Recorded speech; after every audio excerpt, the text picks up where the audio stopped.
तो कहानी शुरू करने से पहले मैं आपको बता दूं, इस मानवा का पार्ट 1 अपलोड हो चुका है। ये कहानी एक ऐसे शख्स की है जो एक श्राप से आज़ाद होने के लिए इस धरती के बुराइयों को ख़त्म करता है। इस कहानी में हमारा मेन कैरेक्टर एजाजुद्दीन एक ऐसे क्लैन का मेंबर है जिसके अंदर ना ही कोई इंसानियत बची है और ना ही कोई आत्मा। ये क्लैन लोगों की नज़रों में एक बेरहम और दरिंदों से भरे लोगों का क्लैन है जो मासूमों को मौत के घाट उतार देते हैं। यही हमारा मेन कैरेक्टर एजाजुद्दीन इन सभी से लड़कर खुद को हमेशा के लिए इस शराब से आज़ाद करने की कोशिश करता है। क्या वो खुद को इस भयानक शराब से आज़ाद कर पाएगा? दोस्तों, स्वागत है आप सभी का द नाइट ऑफ द साउथलेस हीथन्स मानवा सीरीज के पार्ट 2 में।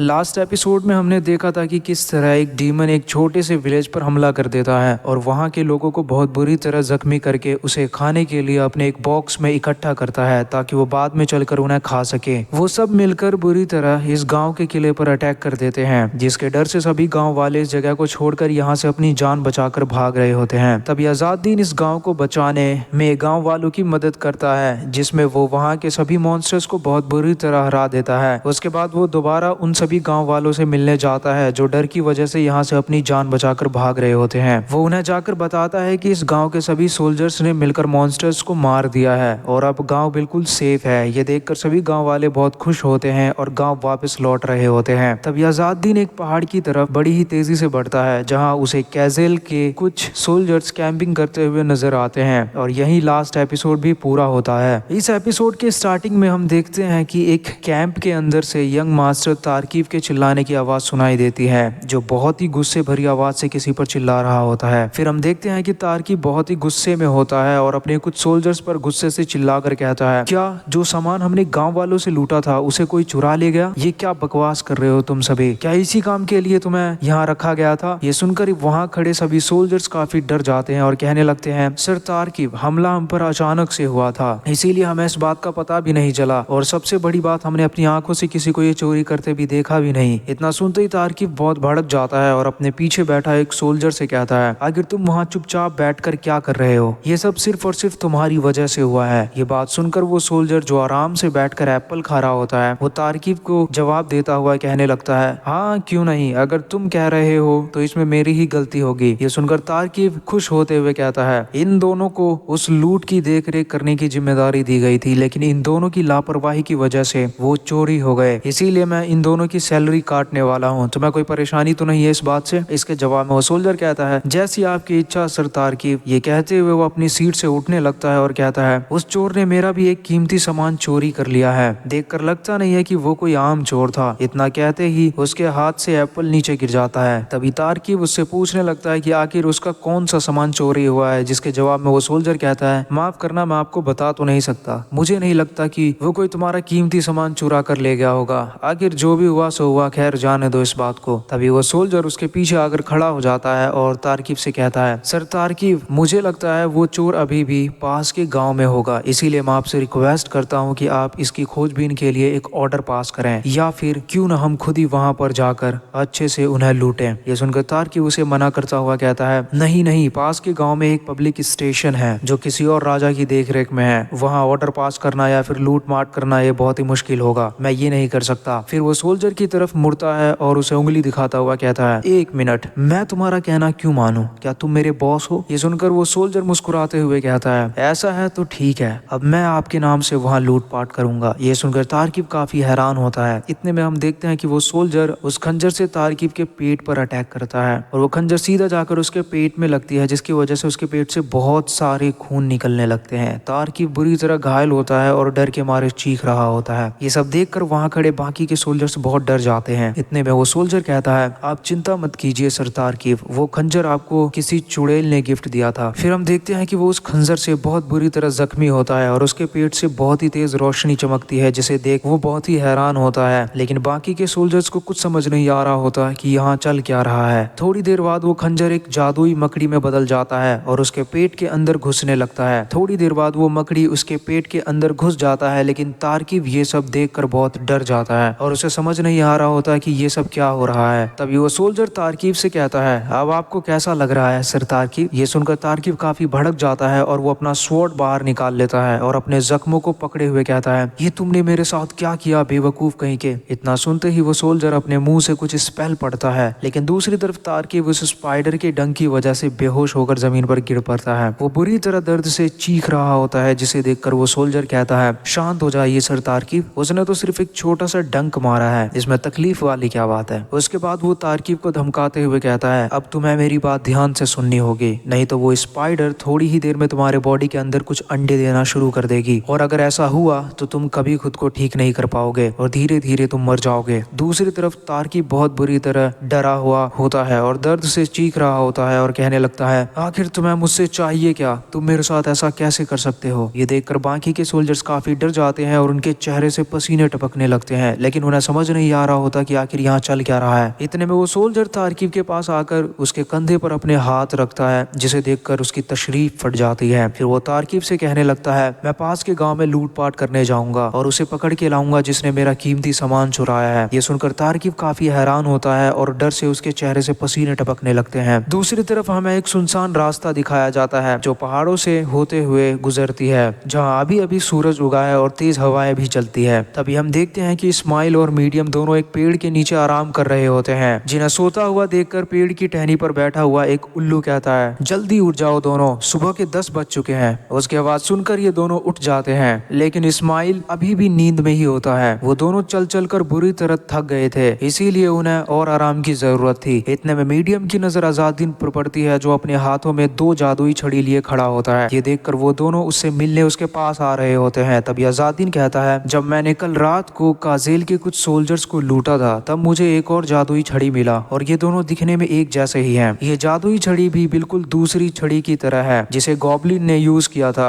उस विलेज पर अटैक करते वक्त। अज़ादीन वो छड़ी मीडियम को दिखाता हुआ पूछता है, क्या तुम उसे देखकर बता सकती हो ये असली जादुई छड़ी है या फिर नकली। इतने में इस्माइल वो छड़ी अज़ादीन के हाथ से छीन लेता है और कहता है, लाओ मुझे देखने दो, क्योंकि ये जादुई छड़ी श्रापित भी हो सकती है। अज़ादीन से वो जादुई छड़ी छीनने के बाद अपने मैजिक से उसे अच्छे से चेक करने की कोशिश करता है, जिसे देखकर अज़ादीन उससे पूछने लगता है कि कुछ पता चला इसके बारे में। जिसके जवाब में इस्माइल कहता है, मैं एक ग्रीन और ब्लैक कलर की किसी दिमाग की तस्वीर देख पा रहा हूँ जो किसी टारगेट की तलाश करने की कोशिश कर रहा है। ये सुनकर अज़ादीन उससे कहता है, अगर तुम्हें रेड कलर की चमकती हुई रोशनी दिखाई दे तो ये पक्का किंग ऑफ द फैंग का ही होगा। इसके जवाब में इस्माइल कहता है, हाँ मैं कुछ ऐसा ही देख पा रहा हूँ, ये किसी की तरफ इशारा करने की कोशिश कर रहा है जो इसके करीब ही है। ये सुनकर अज़ादीन थोड़ा कंफ्यूज हो जाता है। तब इस्माइल बताता है, जहाँ तक मुझे पता है ये छड़ी किसी की तलाश कर रही है और वो चीज भी हमारे करीब है, लेकिन मैं अच्छे से अपनी पावर्स का यूज नहीं कर पा रहा क्योंकि ये छड़ी बहुत ही कमजोर है, ये कभी भी टूट सकती है। इस्माइल ये जादुई छड़ी अज़ादीन को देता हुआ कहता है, जिसने भी इसे बनाया है वो बहुत ही होशियार है, क्योंकि इसकी बनावट इसे कमजोर दिखा रही है, लेकिन इसके अंदर बहुत ही पावरफुल एनर्जी है जो बाकी के सभी जादुओं से अलग है। अज़ादीन वो छड़ी अपने हाथ में ले लेता है और मन ही मन सोचने लगता है, ये जादुई छड़ी the book of the divine king की तरफ इशारा करती है और उसे ढूंढने में मदद करती है। इसका मतलब धरती पर और भी कई ऐसी जादुई छड़ी होगी जिसे मुझे ही अब ढूंढना होगा। इतने में वो बताने लगता है कि अब वो फिर से उसी लोकेशन पर जाएगा जहाँ से उसने ये जादुई छड़ी चुराई थी। तभी अचानक से हमें कुछ सोल्जर्स दिखाया जाता है जो पहाड़ के नीचे कैंपिंग कर रहे होते हैं। वो सभी कैंप के बाहर खड़े होकर पहरा दे रहे होते हैं। इतने में अज़ादीन वहाँ आता है जो एक पेड़ के डाल पर बैठा हुआ होता है और मन ही मन सोचने लगता है, ये तो बहुत ही बुरा हुआ, अचानक से ये लोग तैयार कैसे हो गए, नजारा कुछ बदला बदला सा लग रहा है। तभी हम देखते हैं कि कुछ सोल्जर्स वहाँ बैठकर अपने वेपन्स को तैयार कर रहे होते हैं, जिसे देखकर अज़ादीन सोचने लगता है, आखिर इन सबको हुआ क्या है, लगता है ये लोग किसी असली वॉर पर जाने वाले हैं, इसलिए खुद को युद्ध के लिए तैयार कर रहे हैं। मुझे लगता है इन्हें भी the book of the divine king की ही तलाश है। मुझे लगा था कि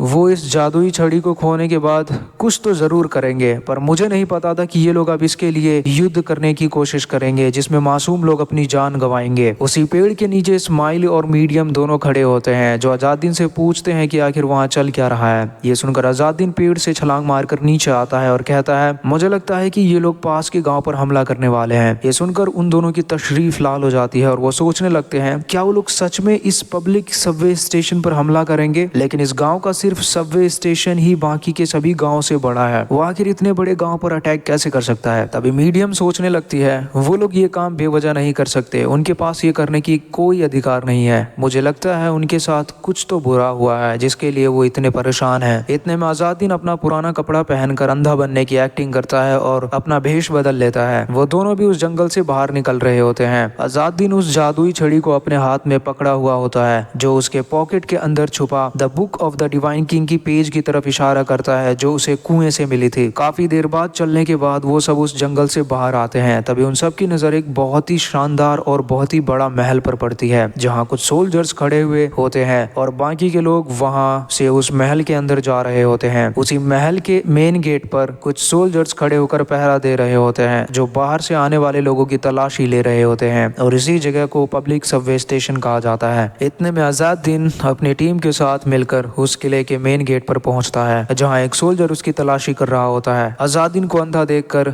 उसे अंदर जाने की परमिशन दे देता है और उनके साथ वो दोनों भी अंदर आ रहे होते हैं। फाइनली वो सब उस किले के अंदर पहुंचते हैं जहां बहुत ही शानदार बाजार लगा हुआ होता है और वहां पर फल सब्जियां बिक रही होती है। मीडियम और इस्माइल यहाँ पहुंचकर बहुत ही खुश होते हैं। तभी मीडियम कहती है फाइनली अब हमें थोड़ा आराम करने का मौका मिला है। तभी इस्माइल की नजर वहां पर खड़े एक गाड़ी पर पड़ती है जिसे देखकर वो बहुत ही इंप्रेस होता है। वो दोनों सुंदर से मार्केट में घूम रहे होते हैं जहाँ बहुत से लोग खुशी खुशी अपने जरूरत के सामान खरीदते हुए नजर आते हैं। अज़ादीन अपने हाथ में लकड़ी का डंडा पकड़े हुए खड़ा होता है और मनी मन सोच रहा होता है तो यही है द पैडलर एसोसिएशन। यहाँ पर शाम होने को आई है और सूरज डूब रहा होता है और यही हमारा एपिसोड 13 भी पूरा होता है।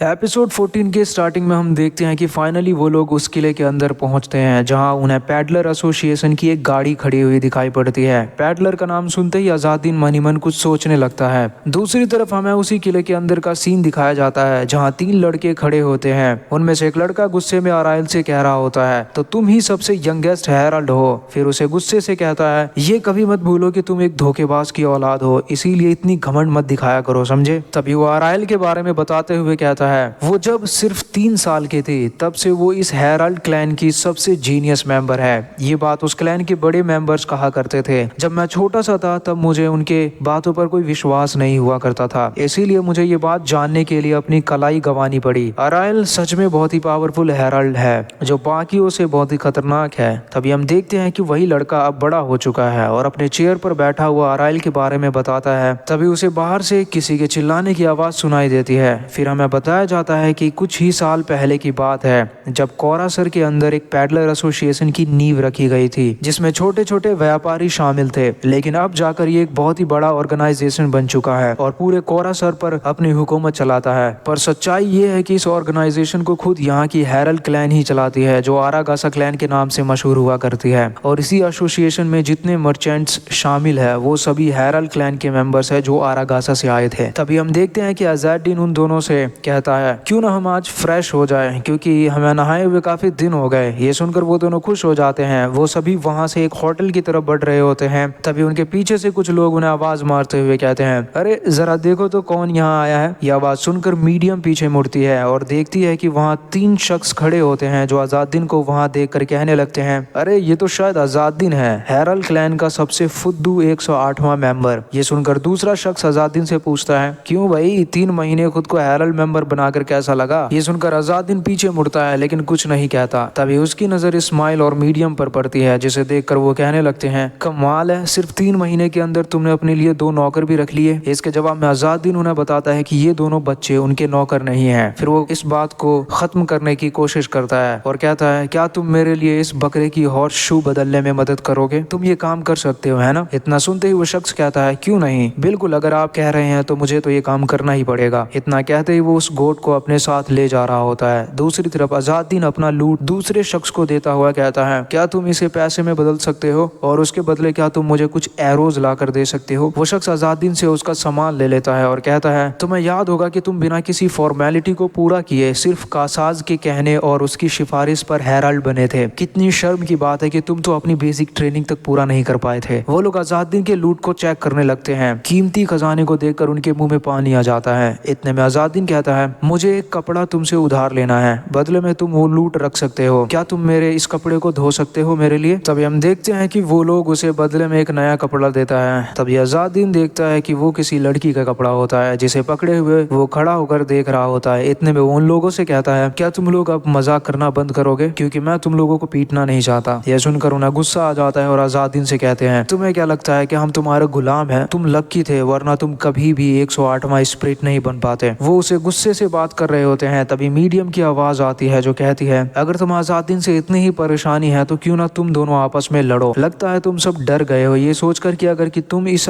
लड़ाई में हार गए तो तुम्हें अपनी जान देनी पड़ेगी। इतना सुनते ही वो शख्स मीडियम के पास आकर उससे कहता है, लिटिल मिस, आप ऐसा इसलिए कह रहे हैं क्योंकि आप कुछ नहीं जानती, वो मुझे एक पंच तक नहीं मार सकता। इसके जवाब में मीडियम कहती है, अच्छा ऐसा है क्या? इतना कहते ही वो वहां से जंप मारती है, जिसकी वजह से वहां पर बहुत ही तेज रोशनी चमकती है, जिसे देखकर उनकी तशरीफ लाल हो जाती है। इतने में मीडियम उड़कर उसके कंधे पर आकर खंजर से अटैक करती है, जिसे देखकर वो काफी डर जाता है। ये होता हुआ देखकर वो शख्स मीडियम से कहता है, ये आप क्या कर रही हैं लिटिल मिस? इसके जवाब में मीडियम कहती है, लिटिल मिस, तुम्हें पता भी है तुम अभी किस सिचुएशन में हो, इसमें तुम्हारी जान भी जा सकती है। इतना कहते ही वो अपने खंजर से उसके गले को धीरे धीरे काटती है, जिसकी वजह से उसके गले से ब्लड निकलने लगते हैं। फिर वो शख्स से कहती है, अगर तुम्हें हैरल अज़ादिन से इतनी ही नफरत है तो तुम उसके रास्ते से हट जाओ, वरना खुद को काबिल साबित करो। क्या कहा था तुमने? अज़ादिन तुम्हें एक पंच तक नहीं मार सकता। लगता है तुम लोग अपनी औकात भूल रहे हो। इतने में वहाँ डेरिक आता है और ये नजारा देख कर कहता है, मुझे लगता है यहाँ थोड़ी बहुत गड़बड़ हुई है। इतने में वो अज़ादिन से कहता है, काफी अरसे हो गए अज़ादिन तुमसे मिले हुए। जिसके जवाब में अज़ादिन कहता है, हाँ तुम सही कह रहे हो डेरिक। तभी डेरिक मीडियम से उसका नाम पूछने लगता है, जिसके जवाब में मीडियम उसे अपना इंट्रो देती है। तभी डेरिक भी अपना इंट्रो देते हुए बताता है कि उसका नाम डेरिक है, जो सावन क्लैन से है। फिर वो इस हरकत के लिए मीडियम से माफी मांगता है और मीडियम से कहता है, क्या आप इन पर अटैक करना बंद करेंगी, क्योंकि मैं नहीं चाहता कि मैं अपने एक साथी की जान गवा बैठूं। ये सुनकर मीडियम उस पर अटैक करना बंद कर देती है और पीछे हट जाती है। तभी वो शख्स अपने दोस्त से कहता है, मैं तुझे बता रहा हूँ, उसने पहले ही मेरे गले से खून निकाल दिया है। जिसके जवाब में उसका साथी उसे उस जख्म पर थूक लगाने को कहता है। इतने में डेरिक उन दोनों को उनके काम पर वापस जाने को कहता है। ये सुनकर वो दोनों काफी हैरान होते हैं। तभी वो अज़ादिन के पास आकर उससे कहता है, अज़ादिन जाओ, जाकर रेडी हो जाओ, हम आज साथ में डिनर करेंगे। तभी हम देखते हैं कि रात बहुत हो चुकी है और अज़ादिन नहाकर टॉवल से अपना सिर साफ कर रहा होता है। तभी इस्माइल उससे पूछने लगता है, तुम वहाँ चुपचाप खड़े होकर ये सब देख रहे थे, तुमने आखिर कुछ किया क्यों नहीं? मैंने सुना है कि जिसने भी आज तक अराइल को चैलेंज किया है, उनके हारने पर वो उन सब से बदला जरूर लेती है। इसके जवाब में अज़ादिन कहता है, अराइल को चीजें अपनी तरह से करना पसंद है, उसे जो भी अच्छा लगता है वो वही करती है। ये सुनकर इस्माइल कहता है, तुम सच में बाकियों से बहुत अलग हो, तुम्हें कोई नहीं समझ सकता। इसके जवाब में अज़ादिन कहता है, इसलिए मैं तुमसे कह रहा हूँ कि मीडियम को यहाँ से लेकर अपने रास्ते चले जाओ, वरना तुम लोग भी मेरी ही तरह बन जाओगे। दूसरी तरफ हमें एक कैंप दिखाया जाता है, जिसके बाहर इस घने रात के अंधेरे में एक रोशनी चमक रही होती है और उस कैंप के अंदर बहुत ही शानदार डिनर टेबल पर रेडी रहता है। तभी हम देखते हैं कि अज़ादिन वहाँ बैठकर डिनर कर रहा होता है। तभी डेरिक उससे अराइल के बारे में जानने की कोशिश करता है, लेकिन अज़ादिन उसे उसके बारे में बताने से इनकार कर देता है, क्योंकि अज़ादिन को उससे मिले हुए अरसे हो गए। ये सुनकर डेरिक उससे कहता है, क्या तुम अपनी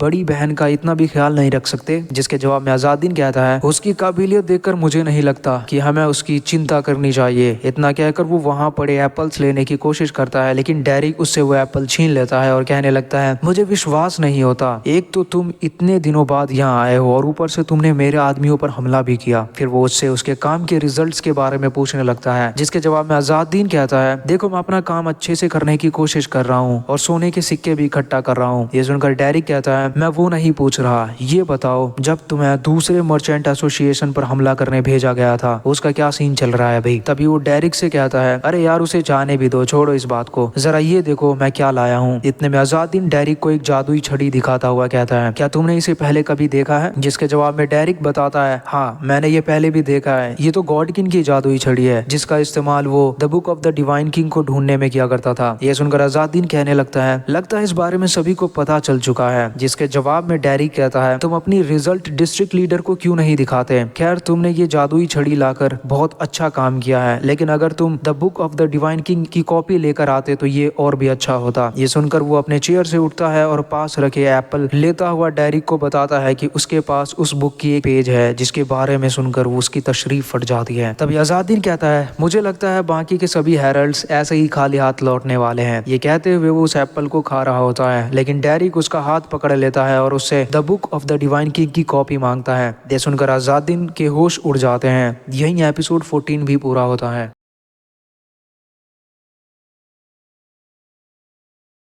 एपिसोड 15 के स्टार्टिंग में हमें उस गांव के मेन किले का सीन दिखाया जाता है, जहां बाजार लगने की वजह से चारों तरफ चहल पहल होती है। लोग यहां पर अपनी जरूरतों की सामान खरीद रहे होते हैं। दूसरी तरफ कैंप के बाहर इस्माइल और मीडियम दोनों मिलकर अपने गोट को अगले सफर के लिए रेडी कर रहे होते हैं। तभी उन दोनों को कैंप के अंदर से डेरिक के चिल्लाने की आवाज सुनाई देती है, जो अज़ादिन पर भड़का हुआ होता है। कैंप के अंदर डेरिक अपने टेबल पर खड़े होकर अज़ादिन पर गुस्से से चिल्ला रहा होता है और वो चिल्ला चिल्ला कर थक चुका है, लेकिन अज़ादिन वहाँ मजे में बैठकर एप्पल खा रहा होता है। तभी डेरिक अज़ादिन से कहता है, मतलब तुम्हें अब हम पर बिल्कुल भी भरोसा नहीं है। हम the book of the divine king को तुमसे बेहतर तरीके से प्रोटेक्ट करके रख सकते हैं। जिसके जवाब में अज़ादिन कहता है, डेरिक इसके बारे में सोचना बंद कर दो, मैं ये किताब तुम्हें नहीं दे सकता। फिर वो बताता है कि मार्ग्रेव काजिल का बेटा तारकिब अपनी पूरी सोल्जर के साथ इस जगह पर हमला करने के लिए आ रहा होगा और उनमें एक शख्स को इस किताब की तलाश भी है। ये सुनकर डेरिक कहता है, तो तुम्हें क्या लगता है हम उन लोगों से हार जाएंगे? मैं भले ही अराइल से फाइट में हार गया था, पर तुम ये मत भूलो कि मैं भी एक हेरल्ड क्लैन का मेंबर हूँ। इसके जवाब में अज़ादिन कहता है, यही तो प्रॉब्लम है। जरा सोचो, अगर यहाँ के सभी मर्चेंट्स ने किसी के साथ फाइट किया तो सभी को इस बात का पता चल जाएगा कि यहाँ कोई आम आदमी नहीं बल्कि सभी हेरल्ड क्लैन के मेंबर ही रहते हैं। जिसके जवाब में डेरिक कहता है, ये बात इंपॉर्टेंट नहीं है कि हम उनसे कैसे मुकाबला करेंगे, बल्कि ये इंपॉर्टेंट है कि हम इस बुक को कैसे प्रोटेक्ट करेंगे। और उसकी तरफ उंगली करता हुआ कहता है, याद रखना तुम अराइल से बहुत कमजोर हो। इसके जवाब में अज़ादिन कहता है, वो बचपन की बात थी, तब मैं बहुत छोटा सा था और मुझे उस वक्त अराइल से फाइट करने नहीं आती थी, लेकिन उसके बाद मैंने खुद को और स्ट्रॉन्ग बनाया और पावरफुल भी। लेकिन अराइल आज भी सबसे पावरफुल हेरल्ड है और सभी उसका कहा मानते हैं और उसकी इज्जत करते हैं। मुझे उससे मिले हुए अरसे हो गए, अब तो शायद वो और भी पावरफुल बन चुकी होगी। फिर अज़ादिन बताता है, वो the book of the divine king को ले जाकर रीजनल हेड को खुद ही देगा और यही उसके लिए सही होगा। ये सुनकर डेरिक बहुत भड़क जाता है और अज़ादिन से कहता है, तुम्हारे अंदर इतना घमंड क्यों है? मैं तुम्हारा सुपरवाइजर हूँ और तुम्हें मेरी बात माननी होगी। इतने में एक शख्स भागता हुआ कैंप के अंदर आता है और बताता है कि ईस्टर्न गेट पर हमला हुआ है। दूसरी तरफ हमें उस गांव के ईस्टर्न गेट को दिखाया जाता है, जहां कुछ सोल्जर्स हथियार लिए उस गेट पर पहरा दे रहे होते हैं। तभी उनमें से एक सोल्जर्स देखता है कि तारकी बहुत सारे सोल्जर्स के साथ यहाँ आ रहा होता है, जिनके पास ढेर सारे वेपन्स होते हैं। ये देखकर वो सोल्जर्स तारकीब को मेन गेट पर रोकते हुए कहता है, रुको, तुम सब एक साथ अंदर नहीं जा सकते, इसलिए बेहतर होगा इस किले के बाहर अपना कैंप बना लो और यहाँ कल आना। ये सुनकर तारकीब अपने घोड़े से नीचे उतरता है और अपने पॉकेट से कुछ निकालता हुआ उस सोल्जर से कहता है, बहुत अच्छे सर जेरांड। फिर वो उसके पास आकर उसे ढेर सारे पैसे देते हुए कहता है, ये छोटा सा तोहफा हमारी तरफ से आपके लिए है, इसे आप हमारा एहसान समझ कर रख सकते हैं। ये देखकर जेरांड कहता है, आप मुझे मुश्किल में डाल रहे हो सर तारकीब, आप तो जानते ही हो कि आप भी एक सोल्जर हो। ये सुनकर तारकीब का एक सोल्जर अपना स्वॉर्ड निकालने लगता है, लेकिन तारकीब इस बात से अनजान होता है। जेरांड से कहता है, देखो अगर कुछ गलत भी होता है तो हम दोनों एक साथ मिलकर हमारे किंग के लिए काम करेंगे। ये सुनकर जेरांड मान जाता है। तभी अचानक से एक स्वॉर्ड सीधा उड़ता हुआ जेरांड के सर में जाकर लगती है और वो सोल्जर उसी स्वॉर्ड से उसका गला भी काट देता है। इतने में जेरांड की डेथ हो जाती है, जिसे देखकर तारकीब की तशरीफ फट जाती है। इतने में सभी सोल्जर्स मिलकर वहाँ पर पहरा दे रहे सभी सोल्जर्स को जान से मार देते हैं। जेरांड को मरा हुआ देखकर तारकीब काफी भड़क जाता है और उस सोल्जर से कहता है, हे तुमने इसे जान से क्यों मारा? मैं नहीं चाहता था कि इसे जान गंवानी पड़े। जिसके जवाब में वो सोल्जर कहता है, आपको खुश होना चाहिए सर तारकीब, क्योंकि अगर हम ऐसे नहीं करते तो रेड किस बात का। ये सुनकर तारकीब कहता है, याद रखना तुम बहुत ही बड़ी मुश्किल में पड़ने वाले हो, क्योंकि इस गांव में अभी भी 3 और मेन गेट हैं। ये सुनकर वो सोल्जर अपने हाथ की तरफ देखता है और कहता है, आप इस बारे में सोचकर परेशान मत होइए। फिर हम देखते हैं कि उस सोल्जर के हाथ से बहुत सारे स्पाइडर्स बाहर निकल रहे होते हैं, जिसे वो सोल्जर अपने मुंह से फूंक मारकर वहां खड़े सभी सोल्जर्स के ऊपर अपने स्पाइडर से अटैक करता है। थोड़ी देर के अंदर वो सभी स्पाइडर्स उड़कर उन सभी सोल्जर्स के बॉडी में समाने लगते हैं। कुछ ही देर में वो सभी सोल्जर्स एक मॉन्स्टर का रूप ले लेते हैं। स्पाइडर के काटने की वजह से वो सभी सोल्जर्स दर्द से चीख रहे होते हैं। ये देखकर तारकीब बहुत ही हैरान होता है और कहने लगता है कि अब वो बहुत ही पावरफुल बन चुका है। वो इन सोल्जर्स की मदद से उस शख्स को ढूंढेगा जिसने उसकी जादुई छड़ी छुड़ाई है। ये देखकर तारकीब उस सोल्जर से कहता है, अच्छा तो तुम भी कुर्त के गुलाम हो। ये सुनकर वो सोल्जर सोल्जर कहता है, मुझे पहचानने में आपने बहुत देर कर दी सरतार के, क्यों ना हम साथ मिलकर काम करें यंग मास्टर। इसमें हम दोनों का ही फायदा होगा क्योंकि मुझे मेरा book of the divine king मिल जाएगा और आपका इनके साथ जो बदला था वो भी पूरा हो जाएगा। थोड़ी देर में इस सोल्जर को पता लग जाता है कि तारकीब इसके लिए इनकार जरूर करेगा, इसलिए वो उसकी तरफ फूंक मारता है, जिसकी वजह से तारकीब के बॉडी के अंदर फिर से स्पाइडर डंक मारना चालू कर देते हैं और वो दर्द के मारे जमीन पर गिर पड़ता है। तभी वो अपने सभी सोल्जर से कहते हैं, ध्यान रहे इस गांव से कोई भी बाहर नहीं जाएगा, जाओ जाकर उससे मेरी जादुई छड़ी छीन कर लाओ। इतना सुनते ही वो सभी उस गांव की तरफ बड़ी ही तेजी से भाग रहे होते हैं। दूसरी तरफ उसी किले के पास बना एक कैंप का सीन दिखाया जाता है जहाँ एक शख्स अपने सामान लेकर यहाँ से जा रहा होता है। जैसे ही किले के मेन गेट पर पहुंचता है, वहाँ खड़े भीड़ को देखकर वो काफी हैरान होता है और उसे समझ नहीं आ रहा होता कि यहाँ आखिर चल क्या रहा है। तभी वो एक शख्स से इसके बारे में पूछने की कोशिश करता है, जिसके जवाब में वो शख्स इसे बताता है कि ये सोल्जर्स हमें इस गांव से बाहर जाने के लिए मना कर रहे हैं। दूसरी तरफ एक गांव वाला उस सोल्जर से इस बात को लेकर बहस कर रहा होता है और कहता है, हम बाहर क्यों नहीं जा सकते। इसके जवाब में वो सोल्जर कहता है, तुम बाहर इसलिए नहीं जा सकते क्योंकि मैंने बाहर जाने से मना किया है। इसके जवाब में वो शख्स कहता है, तुम्हारे पास हमें रोकने का कोई अधिकार नहीं है, हट जाओ मेरे रास्ते से, मुझे बाहर जाने दो। ये सुनकर वो सोल्जर को बहुत गुस्सा आ जाता है, जिसकी वजह से वो उस शख्स के चेहरे को अपने हाथों से दबा देता है और उसे हवा में उठाकर कहता है, मैंने कहा ना यहाँ से कोई भी बाहर नहीं जाएगा तो मतलब नहीं जाएगा। ये देखकर बाकी के सभी गांव वाले बहुत डर जाते हैं और डर के मारे वो वहां से भागने की कोशिश करते हैं। तभी वो सोल्जर्स उसी शख्स को अपने हाथों में पकड़ा हुआ कहता है, मुझे कुछ अजीब सा लग रहा है, लगता है मुझे भूख लग रही है। वो शख्स को अपने हाथों में कसकर पकड़े हुए होता है और उसे खाने के लिए अपने मॉन्स्टर वाले फॉर्म में आता है, जिसे देखकर वो शख्स बहुत डर जाता है और अपनी दोनों आंखें बंद कर लेता है। तभी अचानक से एक उड़ता हुआ तीर सीधा जाकर उस सोल्जर के जुबान पर लगती है और वो घायल हो जाता है, लेकिन वो सोल्जर फिर भी उस शख्स को पकड़े हुए होता है जो दर्द के मारे चीख रहा होता है। इतने में दूसरा सोल्जर उसे खाने ही वाला होता है। तभी अचानक से अजादीन वहां आता है और उसे अपने भाले से जान से मार देता है। वो शख्स इसके हाथ से निकल कर नीचे गिर जाता है और सांस लेने की कोशिश करता है। अजादीन अपने हाथ में एक भाला लिए हुए उसके बॉडी के ऊपर खड़ा होता है। तभी उसकी नजर खून से लथपथ उसके भाले पर पड़ती है, जिसमें बहुत सारे स्पाइडर्स चिपके हुए होते हैं। ये देखकर अजादीन समझ जाता है और कहता है, ये तो स्पाइडर क्वीन है आर्थरा,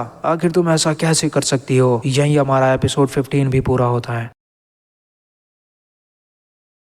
एपिसोड 16 के स्टार्टिंग में हम देखते हैं कि उन मॉन्स्टर के अटैक की वजह से गांव के सभी लोग बहुत बुरी तरह डर जाते हैं और पूरे गांव भर में भगदड़ मच जाती है। लोग अपनी जान बचाने के लिए इधर उधर भागने लगते हैं। दूसरी तरफ अजादीन अपने हाथों में भाला पकड़े हुए एक मॉन्स्टर की लाश पर खड़ा होता है। तभी अजादीन को किसी की आवाज सुनाई देती है। आवाज सुनकर वो पीछे मुड़ता है। तभी उसकी नजर इस्माइल और मीडियम पर पड़ती है, जो दूर खड़े होकर अजादीन से पूछ रहे होते हैं कि क्या अजादीन ने उन सभी मॉन्स्टर को मार दिया है। जिसके जवाब में अजादीन बताता है, ये तो अभी शुरुआत है। तभी अजादीन उन दोनों से कैंप के अंदर जाकर वहां से कुछ खाना और पानी लाने को कहता है। जिसके जवाब में इस्माइल पूछने लगता है कि अभी इसकी क्या जरूरत है। ये सुनकर अजादीन गुस्से से कहता है, मुझे अभी चाहिए, तुम्हें पता भी है यहाँ पर बहुत ऐसे लोग हैं जो भूख और प्यास से मर रहे हैं। तभी मीडियम की नजर उस मॉन्स्टर पर पड़ती है जो अजादीन के पीछे फिर से जिंदा होकर खड़ा हो रहा होता है। उसे देखकर वो अजादीन से चिल्लाकर उसे बताती है कि मॉन्स्टर उसके पीछे खड़ा है और वो फिर से जिंदा हो चुका है। इतना सुनते ही अजादीन पीछे मुड़कर देखता है कि वो एक सोल्जर जो अब एक मॉन्स्टर बन चुका है वो अभी मरा नहीं है और उसके सामने खड़ा है। वो वहाँ खड़े होकर देख ही रहा होता है। तभी अचानक से वो मॉन्स्टर उस पर हमला कर देता है, लेकिन अजादीन वहाँ से बचकर पीछे जाकर खड़ा हो जाता है। फिर वो देखता है कि वो दोनों मॉन्स्टर्स फिर से जिंदा हो चुके हैं जो अजादीन को खड़े होकर घूर रहे होते हैं। तभी उनमें से एक मॉन्स्टर कहता है, मुझे मीट चाहिए, ढेर सारी मीट। तभी अजादीन की नजर उसके अंदर से निकल रहे स्पाइडर्स पर पड़ती है, जिसे देखकर वो कहता है, आखिर कोई इतनी बुरी तरह घायल होने के बाद भी कैसे खुद को मूव कर सकता है। मुझे लगता है वो सभी स्पाइडर्स ने मिलकर उसके नर्वस सिस्टम पर काबू कर लिया है। इतने में अचानक से वो दोनों मॉन्स्टर्स एक साथ मिलकर अजादीन पर अटैक करते हैं, क्योंकि उन्हें बहुत ही तेज भूख लगी होती है जिसके लिए उन्हें मीट की तलाश होती है। लेकिन अजादीन उसके अटैक से बच जाता है और पास रखे एक कपड़े के टुकड़े को उठाते हुए कहने लगता है, क्या होगा अगर मैं इसके बॉडी में एक जोर का करंट मारूं। तभी अचानक से वो मॉन्स्टर इस पर अपने हाथों से हमला करता है, लेकिन अजादीन उसके अटैक से खुद को बचा लेता है। इतने में वो उस कपड़े के टुकड़े से उसके चेहरे को ढक देता है और चुपके से उस पर अपने करंट वाली टेक्निक का यूज करके बहुत ही तेजी से अटैक करता है, जिसकी वजह से वहां पर बहुत ही तेज रोशनी चमकती है और उस अटैक से मॉन्स्टर को बहुत ही बड़ा झटका लगता है और वो धड़ाम से नीचे जाकर गिरता है और दर्द से चीख रहा होता है। इतने में उसकी बॉडी से कुछ स्पाइडर्स बाहर निकलकर हवा में उड़ रहे होते हैं। तभी अचानक से दूसरी तरफ से दूसरा मॉन्स्टर्स अपने स्पाइडर स्टिंग का यूज करके अजादीन पर अटैक करता है, लेकिन अजादीन उस अटैक से बाल बाल बचता है। थोड़ी देर में वो दोनों मॉन्स्टर्स एक बहुत ही भयानक और खतरनाक स्पाइडर का रूप ले लेते हैं और उनके पीठ से स्पाइडर के स्टिंग्स भी बाहर निकल जाते हैं और वो अजादीन को मारने जा रहे होते हैं। इतने में अजादीन को एक आवाज सुनाई देती है। फिर वो देखता है कि एक मशाल उड़ता हुआ उसकी तरफ आ रहा होता है, जिसे वो अपने हाथ से पकड़ लेता है। उसकी मदद से उन सभी मॉन्स्टर पर अटैक करता है। आग को देखकर वो मॉन्स्टर्स बुरी तरह डर जाते हैं। दूसरी तरफ इस्माइल भी अपने हाथ में एक मशाल लिए वहां पहुंचता है और चारों तरफ से आग लगाकर उस मॉन्स्टर्स को उसके अंदर घेर लेते हैं। वो दोनों मॉन्स्टर्स आग को जलता हुआ देखकर बहुत ही बुरी तरह डर जाते हैं। आग की गर्माहट की वजह से वो सारे मॉन्स्टर्स चिल्ला रहे होते हैं। अजादीन उन्हें आग से डरता हुआ देखकर बहुत ही खुश होता है और इस्माइल से कहता है, आज तुमने कमाल कर दिया, बस इस बात का ध्यान रखना कि आग हमारे टेंट तक ना पहुंचे। ये देखकर बाकी के गांव वाले भी अपने हाथों में मशाले लिए उनकी मदद करने के लिए आ जाते हैं। वो उन मशालों को उन मॉन्स्टर पर फेंकते हैं, जिसकी वजह से उनकी बॉडी में आग लग जाती है और वो बुरी तरह दर्द से चीख रहे होते हैं। तभी अजादीन अपने मशाल की मदद से उन्हें वहीं पर जला डालता है और थोड़ी देर में वो दोनों वहीं पर जलकर मर जाते हैं। उन्हें जलता हुआ देखकर अजादीन सुकून की सांस लेता है। तभी अजादीन की नजर इस्माइल और मीडियम पर पड़ती है, जिसे वो पूछने लगता है, क्या तुमने खाना और पानी का जुगाड़ किया? जिसके जवाब में मीडियम बताती है कि उसे जो भी मिला उसने सब उठा लिया है। तभी इस्माइल पूछता है कि क्या वो गोट्स को भी यहाँ लेकर आएगा? ना सुनकर मीडियम कहने लगती है, एक मिनट, आखिर तुम्हें हमारी जरूरत तो पड़ ही गई, इसलिए मुझे लगता है कि तुम्हें आगे चलकर हमारी और भी जरूरत पड़ सकती है, तो क्यों ना हम भी तुम्हारे साथ आ जाएं। तभी वहाँ पर एक उल्लू उड़ता हुआ अजादीन के पास आता है, जो उसके कंधे पर आकर बैठता है। उस उल्लू को देखकर अजादीन उससे पूछने लगता है कि कहीं कोई नया कॉन्ट्रैक्ट तो नहीं आया है? जिसके जवाब में उल्लू बताता है, हाँ, एक नया कॉन्ट्रैक्ट आया है। लेकिन इतना सुनते ही अजादीन उससे कॉन्ट्रैक्ट का लोकेशन पूछने लगता है, जिसके जवाब में वो उल्लू बताता है कि कॉन्ट्रैक्टर अब मर चुका है। ये सुनकर वो बहुत ही दुखी होता है। तभी अजादीन मीडियम और इस्माइल से आग जलाकर तैयार करने के लिए कहता है और वो बताता है कि तब तक वो वेस्ट गेट से होकर आएगा।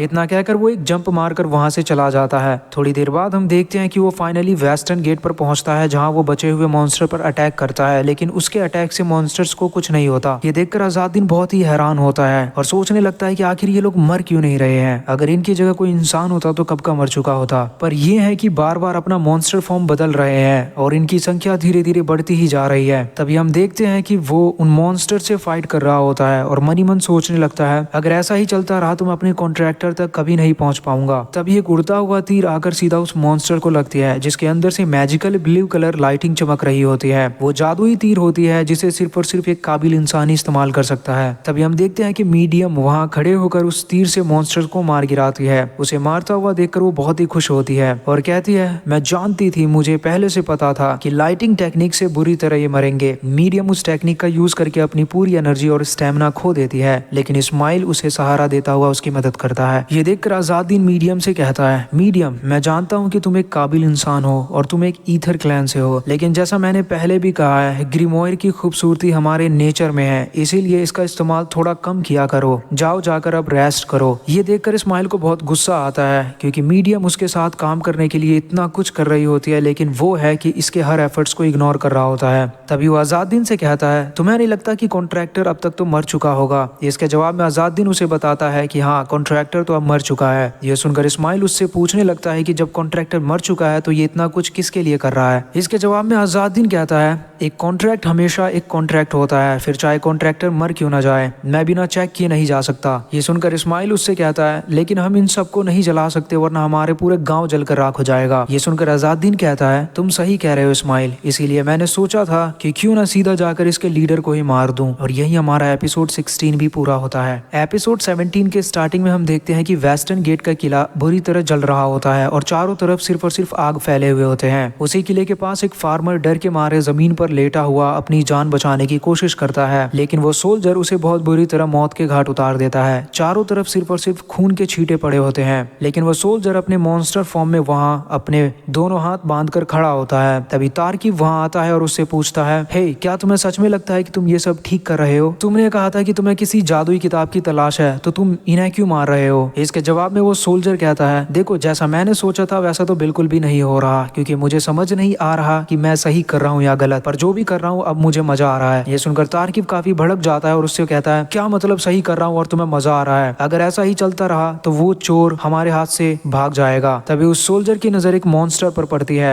जो उस फार्मर के डेड बॉडी को बुरी तरह खा रहा होता है, लेकिन उसी जगह जमीन पर एक सर्कल के अंदर ट्रायंगल बना हुआ होता है। उस सोल्जर की नजर उस ट्रायंगल पर पड़ती है जिसे देखकर वो बहुत ही हैरान होता है और उस ट्रायंगल के बारे में पूछने लगता है। ये सुनकर तारकिब उसे बताता है कि वो सिंबल की मदद से एक गोल्डन कॉइन के डीमन को बुलाया जाता है जो आकर कॉन्ट्रैक्टर की मदद करता है। ये सुनकर वो बहुत ही हैरान होता है और वो समझ जाता है कि इसकी मदद से कोई हेराल्ड क्लैन का मेंबर ही यहाँ आएगा। ये सुनकर वो सोल्जर नीचे बैठ जाता है और कहने लगता है, आप ठीक कह रहे हैं यंग मास्टर तारकिब, मुझे लगता है उन्हें भी the book of the divine king की ही तलाश है और जिसने मेरा सामान चुरा है वो भी इन्हीं में से एक होगा। ये सुनकर तारकिब उससे पूछने लगता है कि क्या वो अब उनसे लड़ेगा, जिसके जवाब में वो सोल्जर कहता है, ये तो कमाल हो गया, मुझे लगता है कि अब रिक्वेस्ट भेजा जा चुका है और हेराल्ड क्लैन यहाँ आता ही होगा। ये सुनकर तारकिब बहुत ही हैरान होता है। तभी अचानक से एक तीर उड़ता हुआ तारकिब के बगल से निकलती है जिसे देखकर उसकी तशरीफ फट जाती है और वो तीर सीधा उड़ता हुआ उस सोल्जर की तरफ बढ़ता है, पर वो सोल्जर उस तीर को अपने हाथों से पकड़ लेता है क्योंकि उसके अंदर स्पाइडर सेंस होते हैं, इसीलिए वो उसे पकड़कर अपने हाथों से तोड़ देता है। उस तीर को तोड़ने के बाद वो पीछे मुड़ता है, तभी अचानक से दूसरी तीर आकर उसके माथे पर लगती है जो उसके माथे के आर पार हो जाती है। इसके तुरंत बाद ही वो स्पाइडर मॉन्स्टर का फॉर्म ले लेता है और उसके अंदर से स्पाइडर स्टिंग बाहर निकल आते हैं, लेकिन ये देखकर वो बहुत ही इंप्रेस होता है कि आजादीन ने चालाकी से उसके ऊपर तीर से वार किया था। तभी अचानक से आजादीन वहां पर आकर उस पर अटैक कर देता है। दोनों में भयंकर लड़ाई छिड़ जाती है जिसमें वो सोल्जर बहुत बुरी तरह घायल होता है। इसके तुरंत बाद वो सोल्जर आजादीन पर अपने स्वॉर्ड से अटैक कर देता है, लेकिन आजादीन अपने टेक्निक का यूज करके उसके स्वॉर्ड को नीचे गिरा देता है। दूसरी तरफ तारकिब ये सब देखकर बहुत डर जाता है। वो आजादीन की फाइटिंग स्किल्स देखकर बहुत ही इंप्रेस और हैरान होता है और मन ही मन सोचने लगता है, फर्क नहीं पड़ता, अब चाहे इनमें से कोई भी जीते, मैं फिर भी उस मुसीबत में पड़ने वाला हूँ। ये सोचकर वो एक कोने में बैठ जाता है और अपने मॉम को मिस करने लगता है। दूसरी तरफ आजादीन और सोल्जर के बीच में बहुत ही भयंकर फाइट चल रही होती है जिसमें आजादीन उसके सारे विंग्स काट देता है, जिसे देखकर वो सोल्जर की तशरीफ फट जाती है। उसके बाद आजादीन दूर जाकर अपना स्वॉर्ड हाथ में पकड़े हुए खड़ा होकर सोचने लगता है, क्या यही इन सभी का लीडर है? ये बंदा सच में बहुत ही पावरफुल है, लेकिन मुझे ये समझ में नहीं आ रहा कि आखिर इसकी क्या मुसीबत रही होगी कि इसने खुद को स्पाइडर में कन्वर्ट कर लिया। तभी वो सोल्जर आजादीन को बताता है, तुम बहुत ही स्ट्रॉन्ग हो, इसलिए मैं नहीं चाहता कि हेराल्ड क्लैन अपना एक स्ट्रॉन्ग मेंबर खो दे। ये कहते हुए वो भयानक मॉन्स्टर का फॉर्म ले लेता है और कहता है, फर्क नहीं पड़ता कि तुम कितने भी स्ट्रॉन्ग हो, क्योंकि तुम अपनी ताकत से मुझे नहीं मार सकते। ये सुनकर आजादीन कहने लगता है, ऐसा है क्या, ठीक है फिर। ये कहते हुए वो अचानक से उसके करीब आता है जिसे देखकर उसकी तशरीफ लाल हो जाती है और आजादीन उससे कहने लगता है, चाहे तुम कितने भी पावरफुल हो तो तुम एक मकड़ी ही। ये कहते हुए वो उस पर अटैक कर देता है। इस बात से वो सोल्जर काफी भड़क जाता है और अपनी स्टिंग से आजादीन पर अटैक करने की कोशिश करता है, पर वो देखता है कि आजादीन वहां से गायब हो गया है। इतने में वो जंप मारकर उसके पीछे आता है